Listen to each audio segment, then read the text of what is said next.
México como parte de este foro. Y es para nosotros una gran satisfacción y un honor el poder contar con Esperanza para compartir sus experiencias en esta área. Esperanza, por favor.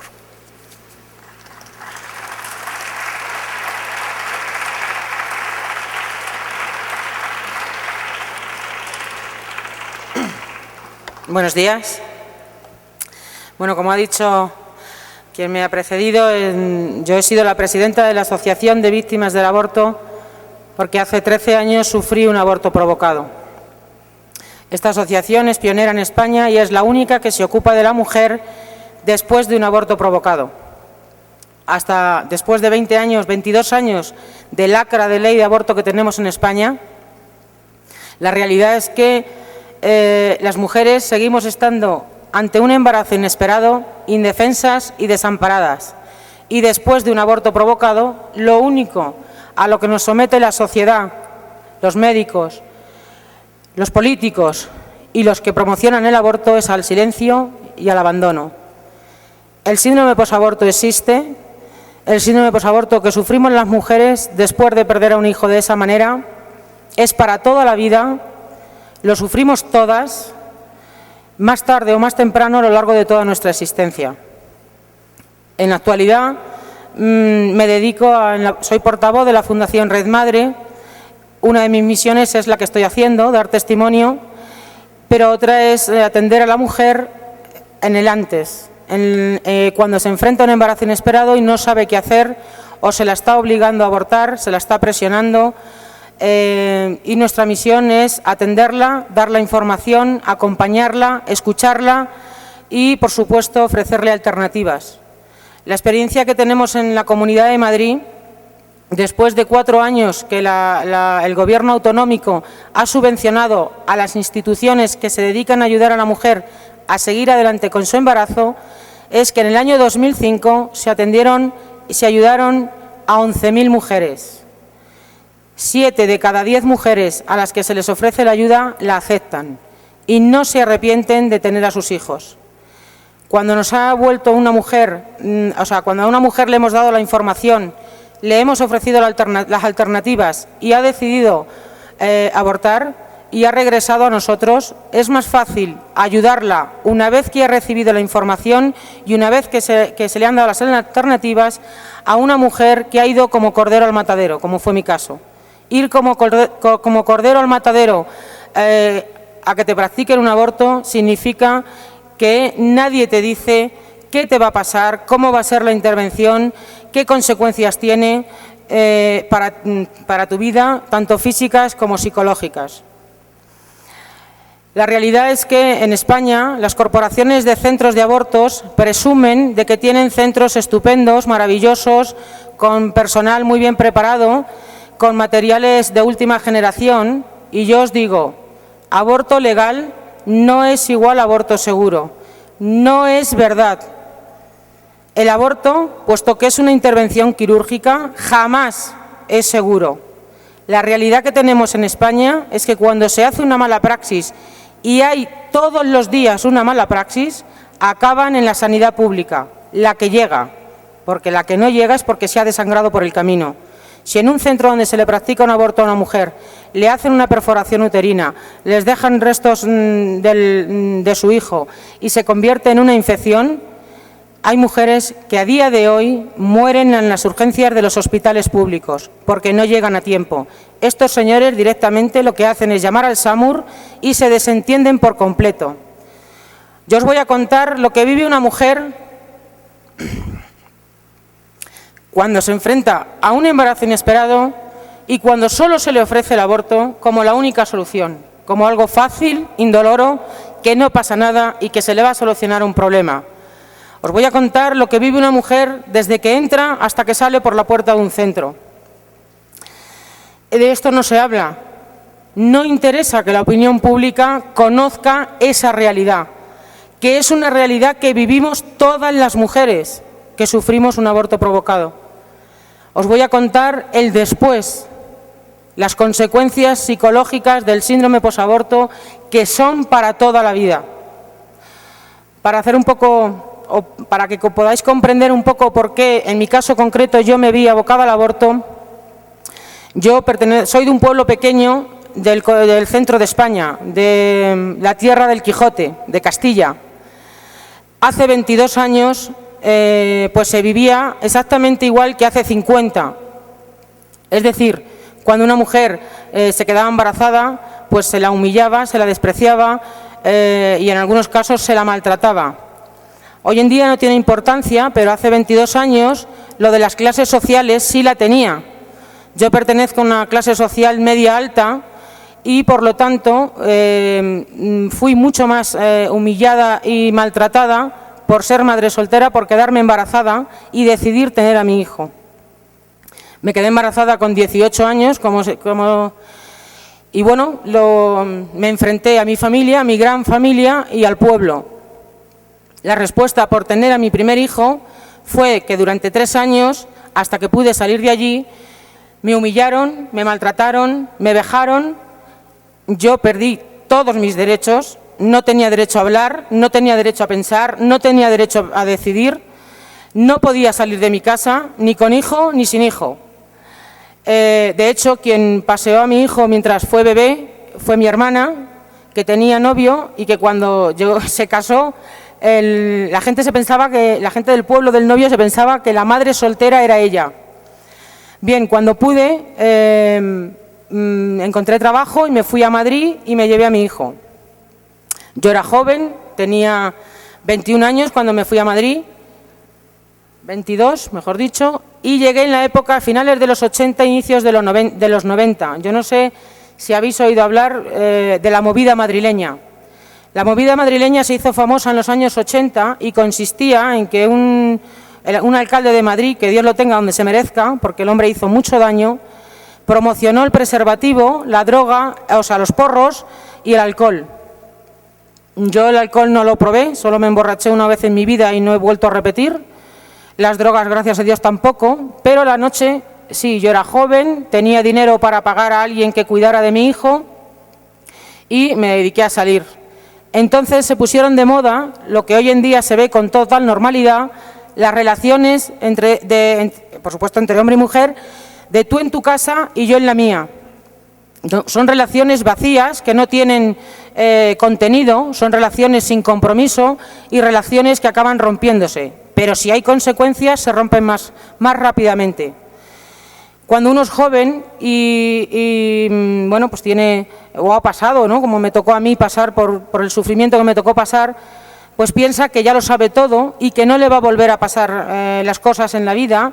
Y a veces, pues, aunque no tenga sufrimiento detrás, pero en la juventud a veces pensamos que las cosas les ocurren a otros. La realidad con la que yo me tuve que enfrentar es que me volví a quedar embarazada en una de esas relaciones cómodas. El chico en cuestión dijo que lo mejor que podía hacer era abortar, porque ya tenía bastantes problemas para sacar a mi hijo adelante y que él pasaba del tema, de hecho desapareció. Me encontré sola, abandonada, como la mayoría de las mujeres. La Asociación de Víctimas del Aborto hizo un estudio de 3.000 mujeres y el 87% se vio abocada al aborto por abandono de la pareja. Bien, yo me vi sola, abandonada y con mucho miedo. ¿Quién era la guapa que le decía a la familia que estaba embarazada de segundas? Y sola. No fui capaz. Lo único que me ofrecieron fue el número de teléfono del Centro Datos de Madrid, que es el centro que más abortos ha practicado y practica en la actualidad, y allí me dieron 24 horas. En 24 horas no es tiempo suficiente para pensar en absolutamente nada. Bajo presión y con miedo, la mujer está abocada a cualquier cosa, al aborto, al suicidio, a matar a alguien, a cualquier cosa. El miedo es libre.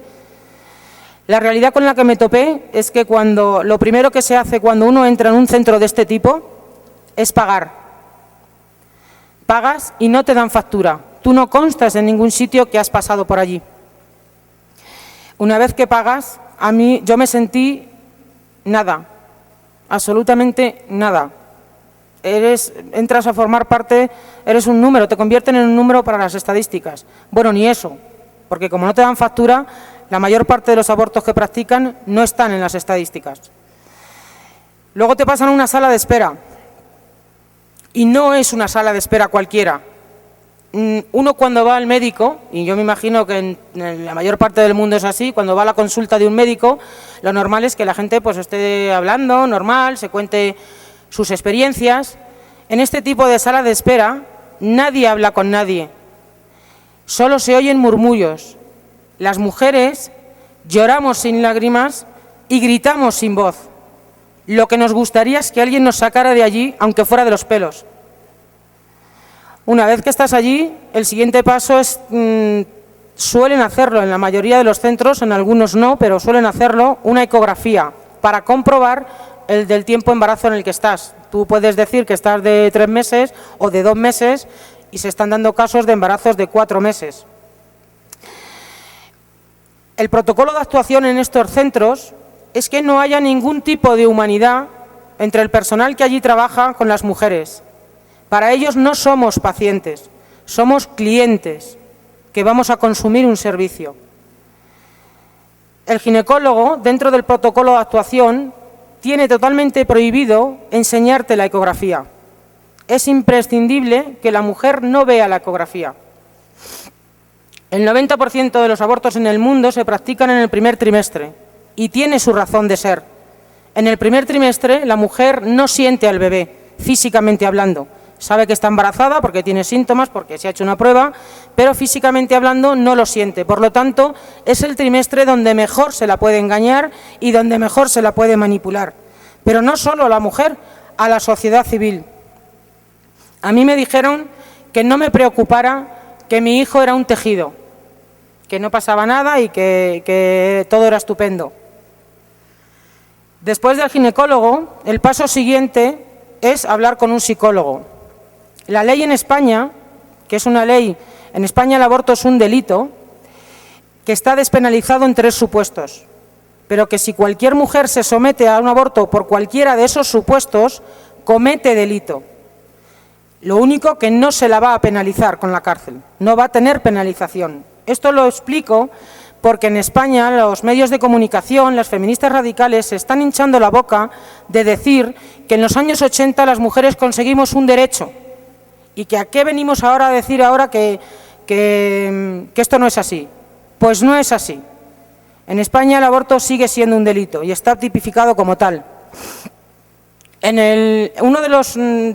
regulación de la ley española dice que tienes que hablar con un especialista, psiquiatra, ajeno al centro donde se te va a practicar el aborto. Esto no se ha cumplido nunca. Es decir, el señor en cuestión ya se ha comprobado, porque ha habido a lo largo de estos 20 años suficientes denuncias y, bueno, últimamente en España pues se han denunciado mala praxis e ilegalidades en estos centros, que hay señores que no solo no son psiquiatras, sino que ni siquiera son psicólogos y algunos ni asistentes sociales. La realidad es que esta ilegalidad, a lo largo de estos 20 años, ningún grupo político, ningún gobierno, ni las administraciones públicas se han ocupado de averiguar si esto se está cumpliendo o no. Y es una ilegalidad porque el señor que te tiene que hacer un informe para entrar en uno de los 3 supuestos está cobrando del negocio. La misión que tiene exclusivamente es que firmes el consentimiento informado. El consentimiento informado es un documento que hay que firmar para cualquier tipo de intervención quirúrgica. En este caso, el consentimiento informado debería explicar cómo va a ser la intervención, qué consecuencias físicas tiene y qué consecuencias psicológicas. Los consentimientos informados en España son incompletos e ilegales. No solo no te explican cómo va a ser la intervención, sino que además solo vienen 4 consecuencias físicas. De las psicológicas ni se habla. Y a mí lo que me dijeron, no te preocupes, no pasa nada, eso pasaba cuando los abortos eran clandestinos, ahora no ocurre nunca. Y como os he dicho antes, no es verdad. Todos los días, como mínimo, hay 3 casos de urgencia en la sanidad pública, en los hospitales públicos, de mala praxis de aborto. Y mueren mujeres porque no llegan a tiempo al hospital. Estos señores hacen una mala praxis y llaman al SAMUR, que es una asistencia de la comunidad correspondiente, lo que vosotros aquí llamáis estados, nosotros allí lo llamamos comunidades autónomas. Cada comunidad tiene su propio sistema de ambulancias y tal, y ellos son los que te trasladan al hospital. Y como digo, todos los días hay muerte por aborto legal, supuestamente. Este señor, una de las cosas que a mí me sorprendió es que no me preguntó absolutamente nada. No me dijo, ¿por qué estás aquí? ¿Qué te pasa? ¿Eres soltera? ¿Casada? ¿Tienes más hijos? ¿Tienes problemas económicos? Absolutamente nada, no les importa absolutamente nada. Ya, como digo, su única y exclusiva misión es que firmes el consentimiento informado. Una vez que lo has firmado, ellos ya se lavan las manos, pase lo que pase contigo. El siguiente paso es pasar a la intervención. La intervención en sí misma no es extremadamente dolorosa, pero sí es extremadamente desagradable. Pero además yo tuve mala suerte, como muchas mujeres. Una mujer cuando va al ginecólogo, lo normal es que el ginecólogo la tape de cintura para abajo, para que mientras la está mirando no sea tan violento. Aquí eso da igual. A ti te mandan desnudar, túmbate en la camilla y el señor que realiza la intervención aparece en el último momento. A mí lo único que me dijo es, tranquilízate, que si no vamos a estar aquí hasta mañana. Con lo cual, tú vas, una vez que entras en este centro y vas pasando paso a paso, la sensación que estás viviendo es que pierdes el control, pierdes la noción de la realidad-tiempo y que bajo tus pies se abre un abismo que no tiene fondo. Cuando llegas al momento de la camilla, es un momento en el que pueden hacer contigo lo que les dé la gana. No tienes conciencia real de lo que está pasando. A mí me podrían haber extirpado un riñón. O sea, yo, y de hecho, en el momento de firmar el consentimiento informado, hubiera firmado mi sentencia de muerte. O sea, lo que hubieran querido hacer conmigo lo podían haber hecho tranquilamente. Como digo, la mala suerte, puesto que esta gente solo vive del negocio y la mujer les importa muy poco, yo tuve muy mala suerte. A mí cuando terminó de realizar la intervención, la señorita que le acompañaba salió detrás de él y me dejó los restos de mi hijo ahí a mi lado. A mí me habían dicho que mi hijo era un tejido, que no era nada, que no me preocupara. A mí me acompaña en todos mis viajes lo que yo llamo mis niños. Es una cajita que tiene un embarazo en el primer trimestre. Tiene un bebé de 7 semanas, otro de 8, otro de 9, otro de 10 y otro de 12. La edad que tenía mi hijo era de 12 semanas. Lo que yo vi fue a mi hijo troceado en trocitos, una manita, el brazo, el tronco, todo troceado y la cabeza completamente aplastada. Porque una vez que el bebé ha sido aspirado por el aspirador, la cabeza no cabe y el señor en cuestión saca el aspirador y con una especie de pinzas que tienen corte al final, caza la cabeza, porque tienen que cazar la cabeza en el cuello del útero. Yo voy a pasar la cajita para que veáis el tamaño que tenía mi hijo y el tamaño que tienen la mayoría de los hijos que mueren en abortos en el primer trimestre. Van por orden, la podéis ir pasando tranquilamente fila a fila. Bueno, esa imagen no se me borrará jamás. Es una imagen que quedó impresa en mí en lo más profundo de mi ser. Yo siempre digo que las mujeres tenemos dos certezas absolutas, indiscutibles e invariables.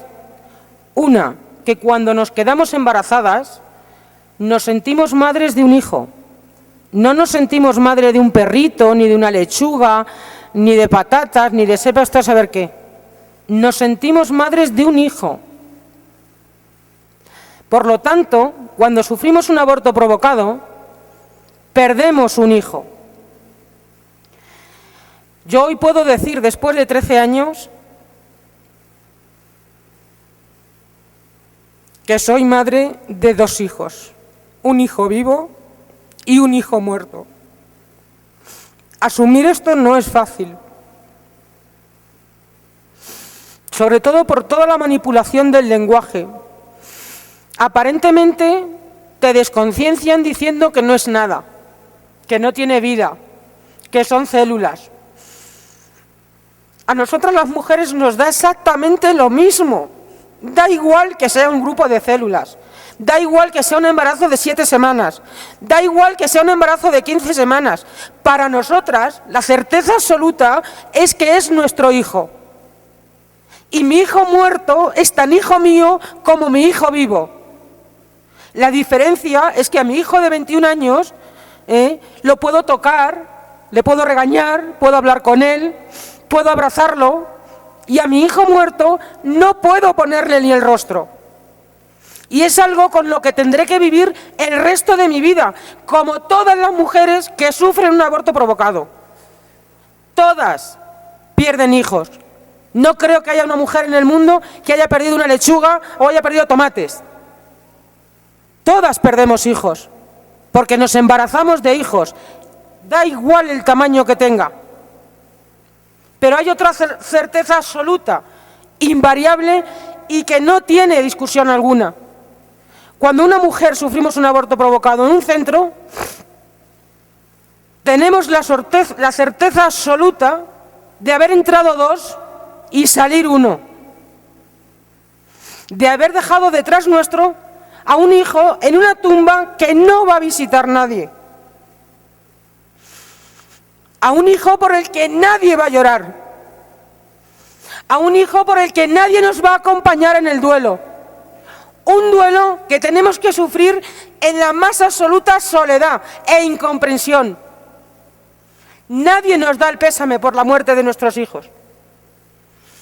Nuestros hijos no tienen entierro, no tienen acompañamiento familiar. Nadie se acuerda de ellos. Al rato de ver los restos de mi hijo,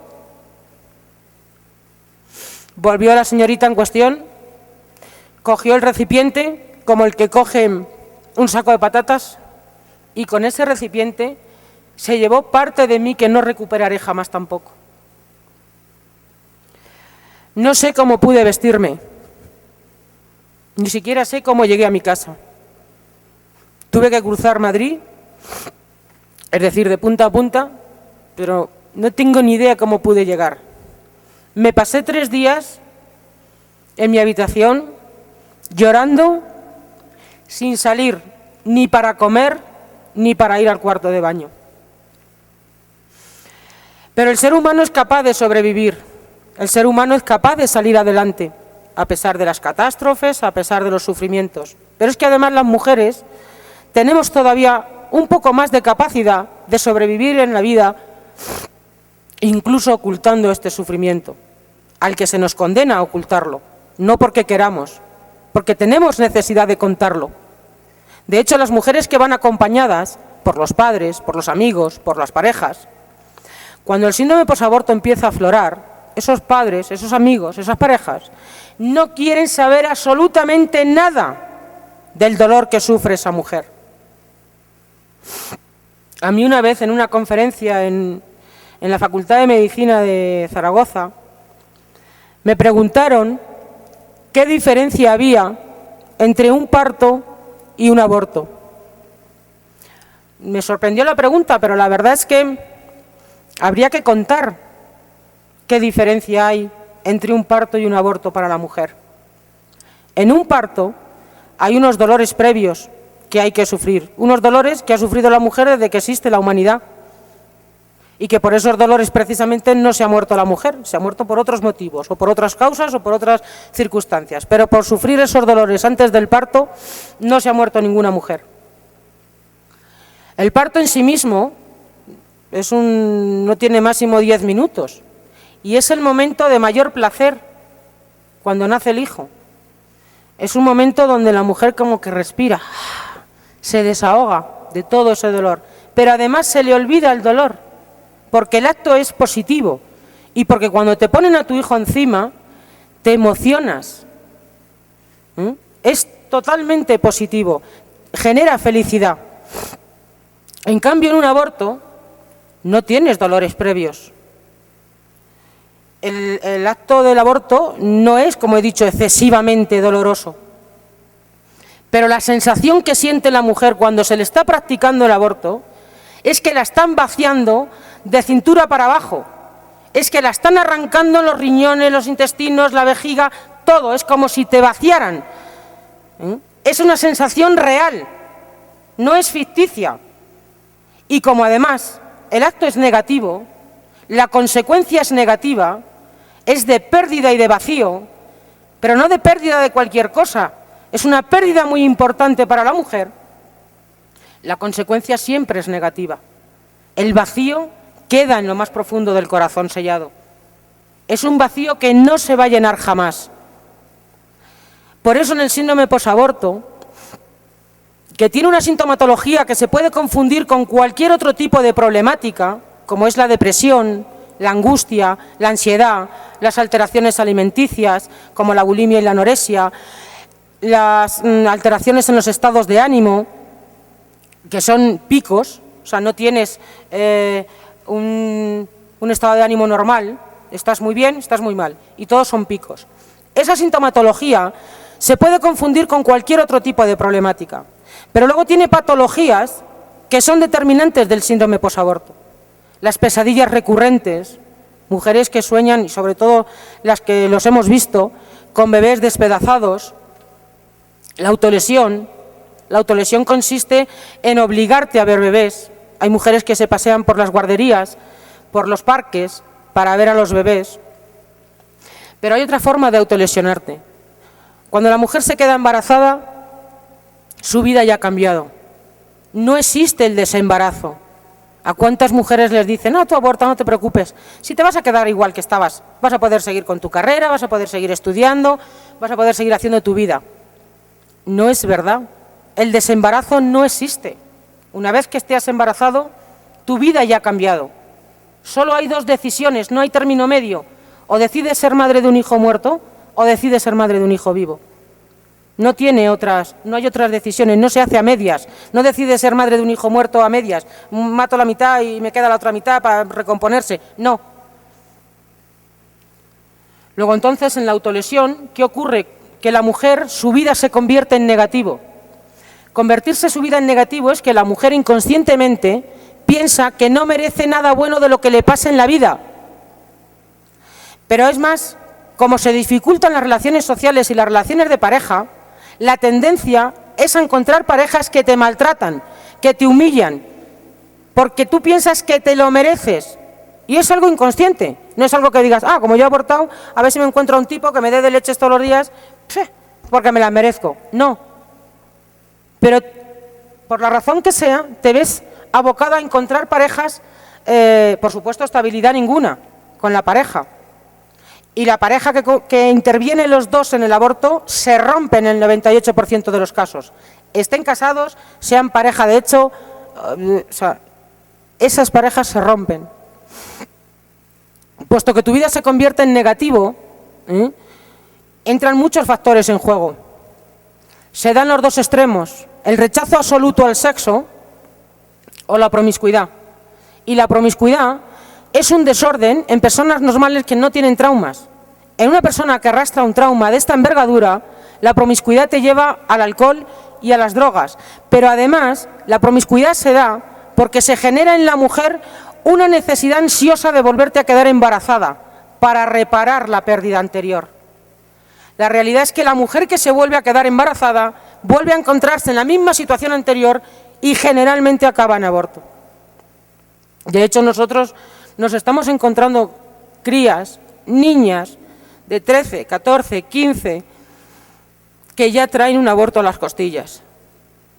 Y os puedo asegurar que es complicado, es más difícil ayudar a una mujer que se enfrenta a un segundo embarazo con un aborto a las costillas. Pero es una pena cómo nuestros jóvenes en España están empezando a hacer este tipo de cosas desde los 12, 13, 14 años. Cada vez está creciendo más el embarazo en estas edades. Y hay dos factores.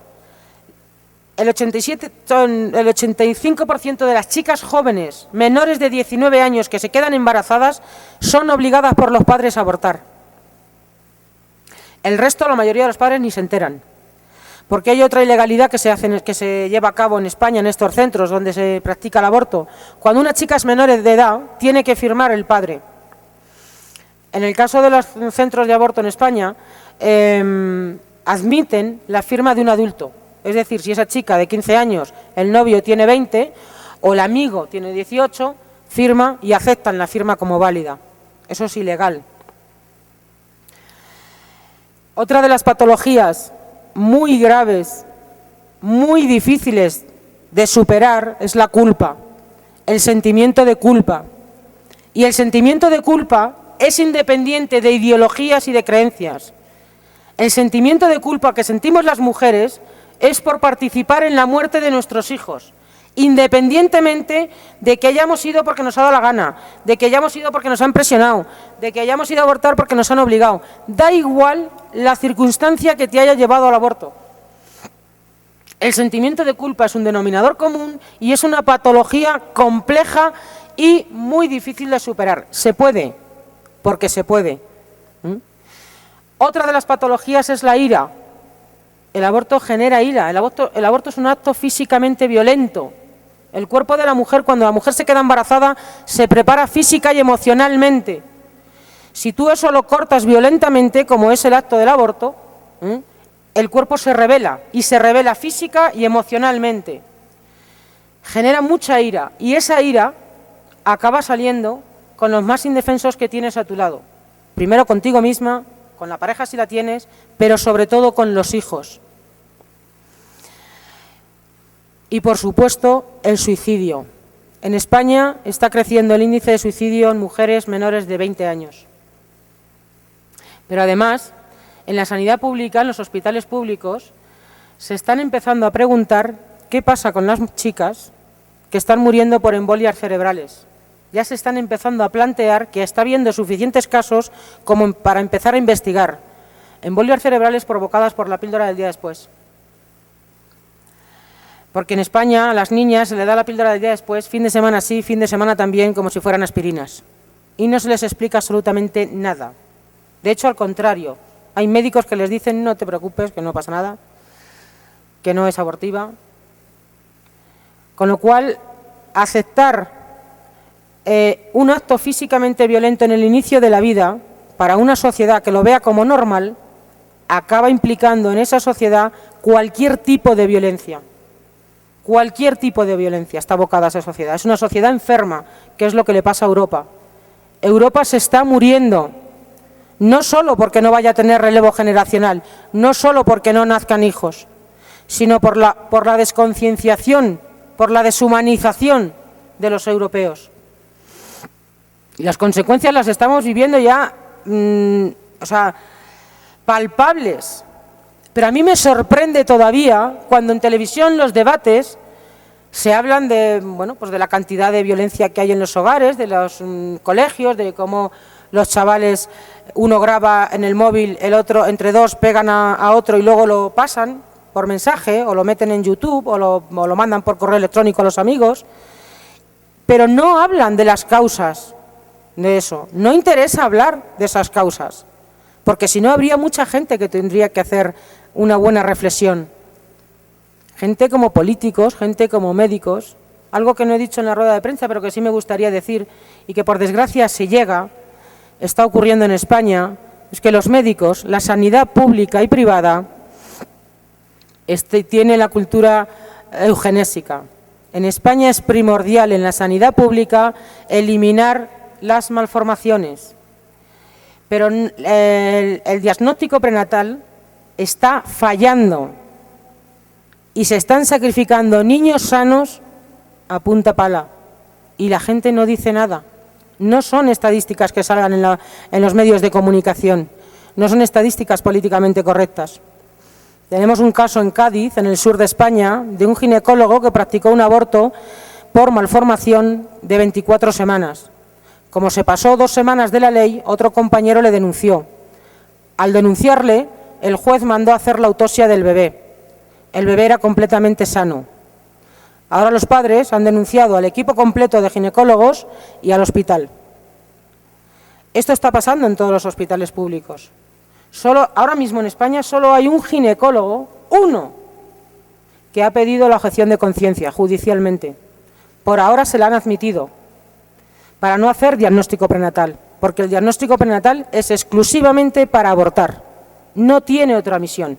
El diagnóstico prenatal debería ser para curar algún tipo de enfermedad en el útero de la madre, o sea, del bebé mientras está en el útero, o para prevenir alguna otra cosa, o para... En España se utiliza para abortar. La cultura generalizada de todo el mundo es que hay que eliminar a los enfermos, a los que vienen discapacitados, y en esa se llevan a muchos más. La primera causa de mortalidad en España es el aborto, pero no lo quieren reconocer. Hay cierta parte de la sociedad española que está despertando, con todos los escándalos que hubo, con las clínicas que se han cerrado. Bueno, habéis visto que en toda mi intervención es la primera vez que menciono que son clínicas. Me niego a llamarlos clínicas y me niego a llamarlos médicos. Para mí es un insulto a la inteligencia. A mí no me curaron nada, a mí no me ayudaron nada, no me aportaron salud. Al contrario, me abocó al sufrimiento durante años. Yo en toda la sintomatología y patologías que he explicado, yo sufrí la autolesión, la depresión, la angustia, la ansiedad, los cambios en el estado de ánimo, pero sufrí la autolesión, la culpa y la ira. Y yo pedí ayuda psiquiátrica cuando empecé a maltratar a mi hijo. Un día mi madre me quitó a mi hijo de las manos y lo que a mí me hizo reaccionar es que me zarandeó y me dijo: ¿qué te pasa? Llevas unos años que no hay quien te conozca. Has perdido el brillo de los ojos, no te conozco. Esas palabras se me clavaron en el corazón. No te conozco, me dijo mi madre. De alguna forma sirvieron para comprender que a mí me pasaba algo grave, que yo llevaba unos años, mi trabajo era de cara al público, y yo estaba irascible, no se me podía decir nada. Era una violencia constante, hasta que efectivamente, como he dicho, empecé a maltratar a mi hijo, y fue cuando pedí ayuda psiquiátrica. La ayuda psiquiátrica me sirvió para dos cosas esencialmente. Es que no lo he dicho, pero cuando yo vi los restos de mi hijo en el centro de abortos, yo me quedé sin respiración. No pude respirar literalmente. Bueno, pues durante todos esos años yo me despertaba por las noches asfixiándome. O sea, pasaba unos segundos que creía que me moría porque me faltaba el aire para respirar. Dos cosas recuperé cuando empecé a recibir ayuda psiquiátrica: poder respirar con normalidad y poder abrazar y besar a mi hijo. Durante años mi hijo había perdido a su madre afectivamente hablando, hasta que empecé a pegarle. O sea, primero no podía acercarme a él, no podía besarle, no podía abrazarle, no le miraba, y hasta que esa violencia, esa ira que llevaba por dentro salió con lo más indefenso, que era mi hijo. La realidad es que a día de hoy lo más grave del síndrome posaborto ya lo he pasado. Estoy superando el duelo, porque como todo ser humano que pierde a otro ser humano de su familia, tiene que pasar un duelo. En el caso nuestro es más complicado por lo que he dicho antes, porque nadie nos da el pésame, nadie llora a nuestros hijos, nadie se acuerda de ellos, pero es que nadie quiere saber nada de ellos. Y la realidad, yo lo suelo decir, cuando las mujeres sufrimos un aborto provocado, el sufrimiento por la pérdida de ese hijo es exactamente igual que el sufrimiento que sufre una madre cuando se le mata a un hijo en un accidente de tráfico. La diferencia es que nosotras tenemos el añadido del sentimiento de culpa por participar en la muerte de nuestro hijo. Y eso la gente no lo quiere comprender. Como he dicho ya, mi hijo muerto es tan hijo mío como mi hijo vivo. Y eso es algo con lo que tendré que vivir el resto de mi vida. Eso es algo que no va a cambiar. Ese tipo de decisiones no tienen marcha atrás. No hay, como he dicho, algo a medias. Yo lo que os puedo decir es que a lo largo de todo este tiempo que yo llevo dando testimonio y de alguna manera pues asesorando y ayudando a mujeres y ofreciendo alternativas, para mí ha supuesto una segunda liberación. Para mí ha supuesto, psicológicamente hablando, pues una reparación por haber permitido que mataran a mi hijo. Nosotras no matamos a nuestros hijos, sí permitimos que los maten. Da igual la circunstancia que nos lleve a ello. Y eso es un hecho que nosotras tendremos que enfrentar para siempre. Pero ahora quiero decir algo más. ¿Qué pasa con los hombres? Desde que en el mundo occidental se ha legalizado o despenalizado el aborto, los hombres, las mujeres, hemos reducido al hombre a la mínima expresión, al espermatozoide. Y ellos lo han permitido. Es verdad que hay muchos hombres luchando en el mundo pro vida. Es verdad que hay muchos hombres investigando a favor de la vida. Pero la realidad es que los hombres en ningún país del mundo, y ya hay países en el planeta, en ningún país del mundo tienen apoyo jurídico a la hora de querer tener a sus hijos. Y yo digo, eso tiene que cambiar. Cuando hay una relación sexual entre un hombre y una mujer, los que disfrutan de esa relación sexual son dos, no una sola. Y si esa relación sexual tiene consecuencias, las que sean, pero en el caso de un embarazo, la responsabilidad es de dos. Porque un hombre no empieza a ser padre cuando se divorcia de una mujer y tiene que pasarle una manutención, o cuando nacen los hijos y ya, ¡ay, qué bonito y qué lindo! No. Cuando un hombre embaraza a una mujer, ya es padre, igual que nosotras madres, aunque no lo lleven físicamente. Por lo tanto, el hombre tiene derecho a su paternidad y la obligación de proteger a sus hijos desde el inicio de la vida de sus hijos. Eso es algo que tiene que empezar a cambiar. Los hombres deben de empezar a pedir su derecho jurídico a tener derecho a la paternidad, a poder decidir que una mujer no aborte, por la sencilla razón de que abortan hijos, no patatas ni lechugas. Y que si nosotros perdemos hijos, los hombres también pierden hijos. El síndrome posaborto para el hombre también existe. El hombre también sufre las consecuencias de un aborto, participe en él o no. Da igual que un hombre lleve a una mujer a abortar, o da igual que una mujer haya ido a abortar y no le haya dicho nada.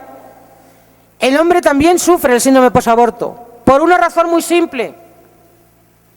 Porque el hombre es un ser humano como la mujer, porque tiene sentimientos. Pero hay algo muy importante que los hombres deben de empezar a tener en cuenta y a no tener vergüenza de decirlo. Los hombres también lloran y no pasa nada. También se asustan y no pasa nada. No son menos hombres por asustarse. Nosotros hemos tenido casos de muchachos y de hombres que después de haber practicado, ayudado acompañado a abortar a la novia, cuando han vuelto a pedir la ayuda psicológica para el síndrome posaborto, nos han reconocido: tuve mucho miedo, pero me daba vergüenza decirlo. Esa vergüenza es la que hay que perder. No pasa nada porque el hombre tenga miedo. No pasa nada porque el hombre también pida ayuda. Porque eso ayuda a la mujer a poder tener apoyo. La mujer en el momento que se embaraza es un momento muy vulnerable. Si se la abandona, si no se la apoya, se la puede hundir. Y ese hundimiento la puede abocar a cualquier cosa, como he dicho antes. Al aborto, a matar a alguien, al suicidio, a lo que sea. Yo os digo, tenemos un camino que recorrer. Hay que dar voz a las víctimas. A los no nacidos, que son las primeras víctimas, no la pueden tener, pero a las mujeres sí. Las mujeres queremos contar qué es lo que nos pasa, cómo nos han tratado, con qué frialdad. No importa, yo me enteré aquí cuando vine en junio que en los hospitales públicos, cuando la chiquilla va a abortar, se le da un sándwich y una Coca-Cola. Eso se hace en mi país cuando donas sangre. ¿Qué se creerán? ¿Que porque te den un Coca-Cola y una sándwich tú te vas a sentir mejor? Si lo que menos tienes es ganas de comerte un sándwich o de beberte una Coca-Cola. Si tienes ganas de decir tierra, trágame. Hay mujeres que no les han puesto ni anestesia y que han asumido ese acto del aborto como algo que se merecen. Practicar un aborto sin anestesia, si ya es difícil con anestesia, no os quiero ni contar sin anestesia. Pues hay mujeres que han asumido que eso se lo merecen, que no deberían estar ahí como están ahí, tienen que sufrir lo mismo que están sufriendo sus propios hijos que están siendo cortados en pedacitos.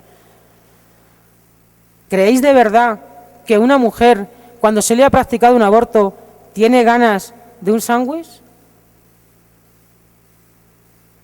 ¿Creéis de verdad que te quedan ganas ni de mirar al médico por muy guapo que sea? Porque esa es otra que está pasando aquí en los hospitales, que ponen médicos jóvenes y guapos y estupendos. Como digo, lo que tienes ganas es de morirte. Y vivir, tener que vivir eso sola y sin el apoyo de nadie es muy duro. Y yo digo hoy aquí, ya basta. Es responsabilidad de todos, de todos los ámbitos profesionales, médicos, jurídicos, políticos. Todos tenemos la responsabilidad de hacer algo. Y yo voy a decir una cosa. Yo tengo un amigo que seguro que muchos de aquí le conocéis, que se llama Jesús Poveda. Jesús Poveda es médico psiquiatra y se dedica hace 20 años a luchar por la cultura de la vida. Y él dice, quien no aporta soluciones es parte del problema. Pero yo os voy a decir más. A veces los medios de comunicación nos niegan la posibilidad de poder hablar claro. Hoy aquí, vuestras vidas van a tener un antes y un después. Nunca más, a partir de hoy, podréis decir, ninguno de los que estáis aquí, yo no sabía, nadie me dijo. Por lo tanto, yo os pido, contadlo, por cualquier esquina, a la familia, a los hijos, a los hermanos, a los padres, contadlo. El boca a boca llega al fin del mundo, cruza el planeta y urge que lo que una mujer sufre se sepa. Urge concienciar a la sociedad civil de que el aborto no es algo sencillo, no es sacarse una muela, de que el aborto nos perjudica a todos. La primera víctima es el hijo que no nace, la siguiente es la mujer, pero ir multiplicando marido, padres, porque repercuten todos, en el ámbito familiar, en el ámbito laboral, en definitiva, en el ámbito social. Hoy tenéis una responsabilidad, y es que cuando salgáis de aquí, tenéis que contar lo que aquí habéis escuchado hoy. No podréis callar. Algún día, las siguientes generaciones nos pedirán cuentas. Y ninguno de los que estáis aquí podréis decir, a mí nadie me contó, yo no sabía. Por lo tanto, yo os animo de verdad que si la Suprema Corte dictamine lo que dictamine, creo que es importante que esto se sepa y que de verdad cruza el planeta, el boca a boca, yo te lo cuento a ti, tú se lo cuentas al otro. Y a quien se lo contéis, decirle que lo cuente, que no se pare ahí. Es tiempo de hablar y de hablar con la verdad, de dar voz a las víctimas, de hacer justicia. Yo os digo, nuestros hijos reclaman justicia. Y nosotros, cualquiera de nosotros, en el ámbito social que esté, en el ámbito laboral que esté, tiene que pedir justicia para nuestros hijos y para nosotras. Y para tantos hombres que sufren en silencio y que no son capaces de decir, yo me asusté, yo tuve miedo, por vergüenza. Pues no, no sois menos hombres por tener miedo, no sois menos hombres por llorar. Al contrario, necesitamos vuestro apoyo, aunque tengáis miedo. Muchas gracias.